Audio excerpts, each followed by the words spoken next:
Manifesto Against Labor, Crisis Group, 31st of December 1999. 1. The rule of dead labor. A corpse rules society, the corpse of labor. All powers around the globe formed an alliance to defend its rule. The Pope and the World Bank, Tony Blair and Jörg Haider, trade unions and entrepreneurs, German ecologists and French socialists. They don't know but one slogan: jobs, jobs, jobs. Whoever is still not forgotten what reflection is all about will easily realize the implausibility of such an attitude. The society ruled by labor does not experience any temporary crisis. It encounters its absolute limit. In the wake of the microelectronic revolution, wealth production increasingly became independent from the actual experience of human labor power to an extent quite recently only imaginable in science fiction. No one can seriously maintain any longer that this process can be halted or reversed. Selling the commodity labor power in the 21st century is as promising as the sale of stagecoaches has proven to be in the 20th century. However, whoever is not able to sell his or her labor power in the society is considered to be superfluous and will be disposed of on the social waste dump. Those who do not work, labor, shall not eat. This cynical principle is still in effect, all the more nowadays when it's become hopelessly obsolete. It is really an absurdity. Never before the society was that much a labor society as it is now, when labor itself is made superfluous. On its deathbed, labor turns out to be a totalitarian power that does not tolerate any gods beside itself. Seeping through the pores of everyday life into the psyche, labor controls both thought and action. No expense or pain is spared to artificially prolong the lifespan of the labor idol.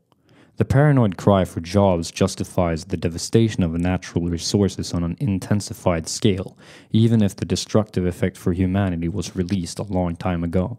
The very last obstacles to the full commercialization of any social relationship may be cleared away uncritically, if only there is a chance for a few miserable jobs to be created. Any job is better than no job became a confession of faith, which is exacted from everybody nowadays. The more it becomes obvious that the labor society is nearing its end, the more forcefully this realization is being repressed in public awareness. The methods of repression may be different, but can be reduced to a common denominator. The globally evident fact that labor proves to be a self-destructive end in itself is stubbornly redefined into the individual or collective failure of individuals, companies, or even entire regions, as if the world is under the control of a universal idea fixe. The objective structural barrier of labor has to appear as the subjective problem of those who are already ousted. To some people, unemployment is the result of exaggerated demands, low performance, or missing flexibility. To others, unemployment is due to incompetence, corruption, or greed of their politicians or business executives, let alone the inclinations of such leaders to pursue policies of treachery. In the end, all agree with Roman Herzog, the ex-president of Germany, who said that all over the country everybody has to pull together, end quote, as if the problem was about the motivation of, let's say, a football team or a political sect. Everybody shall keep his or her nose to the grindstone, even if the grindstone got pulverized. The gloomy meta-message of such incentives cannot be misunderstood. Those who fail in finding favor in the eyes of the labor idol have to take the blame, can be written off and pushed away. Such a law on how and when to sacrifice humans is valid all over the world. One country after the other gets broken under the wheel of economic totalitarianism, thereby giving evidence for the one and only truth. The country has violated the so-called laws of the market economy. The logic of profitability will punish any country that does not adapt itself to the blind working of total competition unconditionally and without regard to the consequences. The great white hope of today is the business rubbish of tomorrow. The raging economical psychotics won't get shaken in their bizarre worldview, though. Meanwhile, 3/4 of the global population were more or less declared to be social litter. One capitalist center after the other is dashed to pieces. After the breakdown of the developing countries and after the failure of the state capitalist squad of the global labor society, the East Asian model, pupils of market economy, have vanquished into limbo. Even in Europe, social panic is spreading. However, the Don Quixotes in politics and management even more grimly continue to crusade in the name of the labor idol. Everyone must be able to live from his work is the propounded principle. Hence that one can live is subject to a condition and there is no right where the qualification cannot be fulfilled. Johann Gottlieb Fichte, Foundations of Natural Law According to Principles of Scientific Theory, 1797. 2. The Neoliberal Apartheid Society. Should the successful sale of the commodity labor power become the exception instead of the rule, a society devoted to the rational abstraction of labor is inevitably doomed to develop a tendency for social apartheid. All factions of the comprehensive all-parties consensus on labor, so to say the labor camp, on the quiet accepted this logic long ago and even took over a strictly supporting role. There is no controversy on whether ever-increasing sections of the population shall be pushed to the margin and shall be excluded from social participation. There is only controversy on how this social selection is to be pushed through. The neoliberal faction trustfully leaves this dirty social Darwinist business to the invisible hand of the markets. This conception is utilized to justify the dismantling of the welfare state, ostracizing those who can no longer keep abreast in the rat race of competition. Only those who belong to the smirking brotherhood of globalization winners are awarded the quality of being a human. It goes without saying that the capitalist end in itself may claim any natural resources on the planet.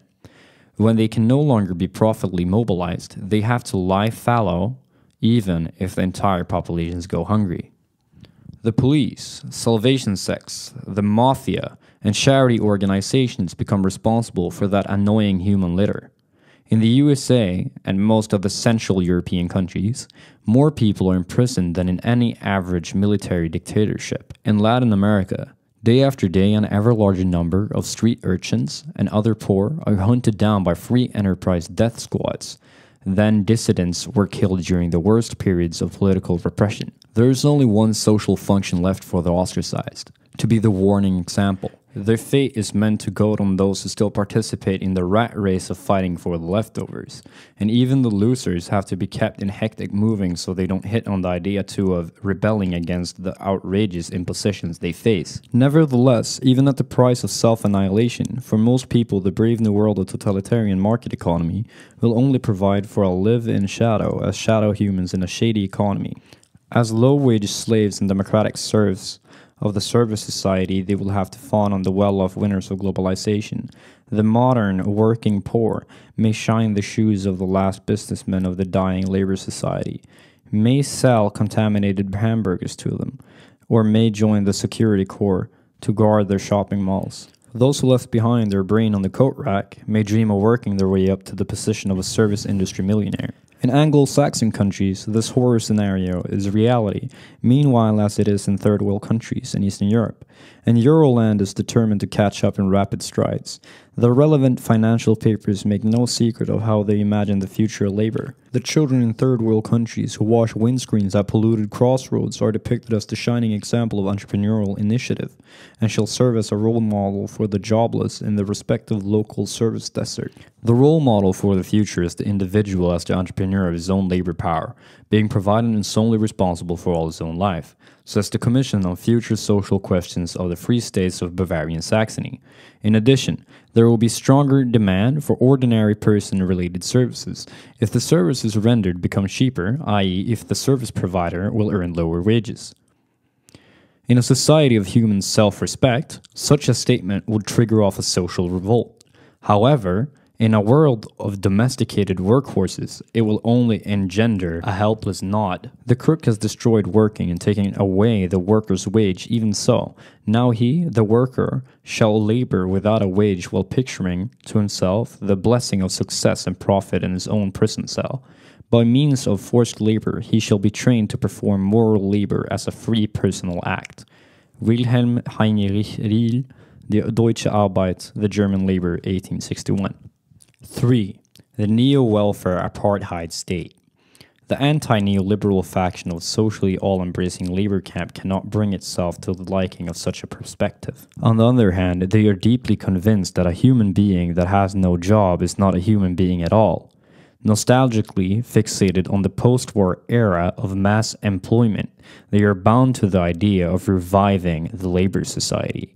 The state administration shall fix what the markets are incapable of.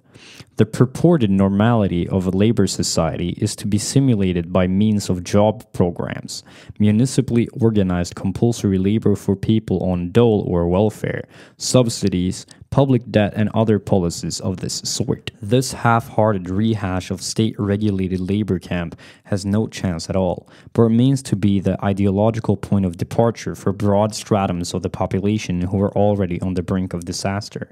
Doomed to fail, such steps put into practice are anything else but emancipatory. The ideological transformation of scarce labor, tight labor market, into prime civil right necessarily excludes all foreigners.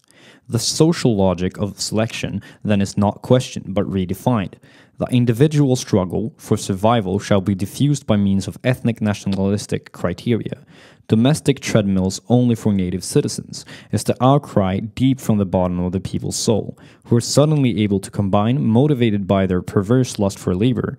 Right-wing populism makes no secret of such sentiment. Its criticism of rival society only amounts to ethnic cleansing within the shrinking zones of capitalist wealth. Whereas the moderate nationalism of social democrats or greens is set on treating the old established immigrants like natives and can even imagine naturalizing those people should they be able to prove themselves harmless and affable. Thereby, the intensified exclusion of refugees from the Eastern and African world can be legitimized in a populist manner even better and without getting into a fuss. Of course, the whole operation is well obscured by talking 19 to the dozen about humanity and civilization. Manhunts for illegal immigrants allegedly sneaking in domestic jobs shall not leave behind nasty bloodstains or burn marks on German soil.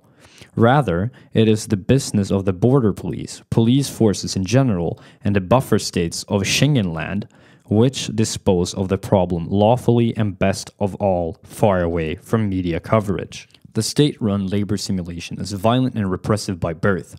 It stands for the absolute will to maintain the rule of the labor idol by all means, even after its decease. This labor bureaucratic fanaticism will not grant peace to those who resorted to the very last hideouts of a welfare state already fallen into ruins, i.e. to the ousted, jobless, or non-competitive, let alone to those refusing to labor for good reasons.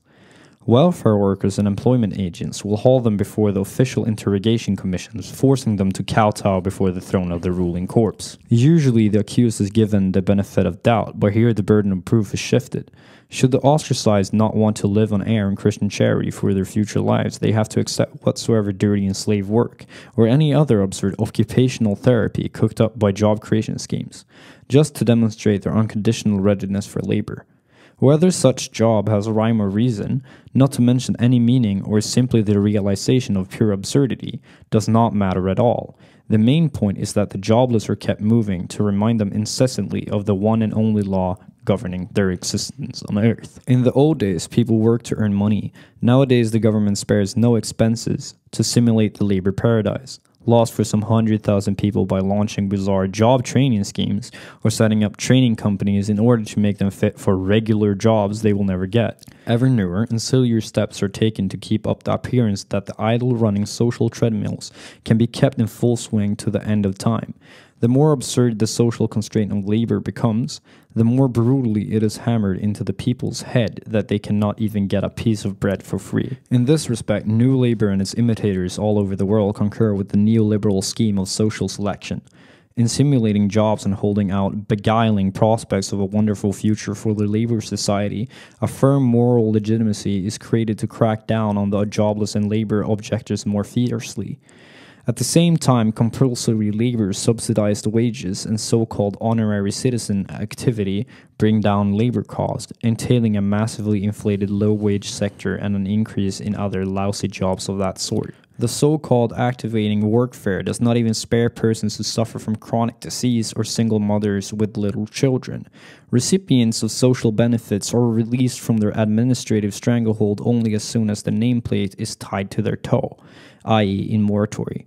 The only reason for such state obtrusiveness is to discourage as many people as possible from claiming benefits at all by displaying dreadful instruments of torture.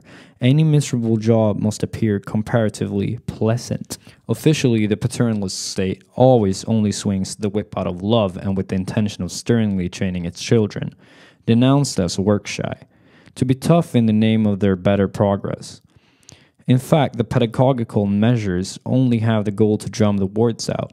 What else is the idea of conscripting unemployed people and forcing them to go to the fields to harvest asparagus in Germany? It is meant to push out the Polish seasonal workers who accept slave wages only because the exchange rate turns the pittance they get into an acceptable income at home. Forced laborers are neither helped nor given any vocational perspective with this measure. Even for the asparagus growers, the disgruntled academics and reluctant skilled workers favored to them as a present are nothing but a nuisance. When after a 12-hour workday, the foolish idea of setting up a hot dog stand as an act of desperation suddenly appears in a more friendly light, the aid to flexibility has its desired neo-British effect. Any job is better than no job. Bill Clinton, 1998. No job is as hard as no job. A poster at the December 1998 rally organized by Initiatives for Unemployed People. Citizens' work should be rewarded, not paid. Whoever does honorary citizen work clears himself of the stigma of being unemployed and being a recipient of welfare benefits. Ulrich Beck, The Soul of Democracy, 1997.